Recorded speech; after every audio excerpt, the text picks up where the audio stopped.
建築師擁抱住一股熱誠，去建設更美好嘅世界，為人民謀福祉，為地球生態添姿彩。但係面對氣候變化加劇、人口老化、城市化步伐加快，我哋點樣去構建宜業居嘅智慧城市，並且可以兼備文化同生態保育呢？我哋正在面臨重大挑戰，可持續發展邁向淨零。我哋未來嘅建築師需要充分掌握平衡發展嘅大方向。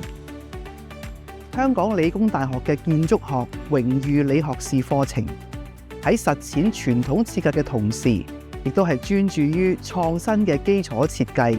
利用建築信息模擬 BIM、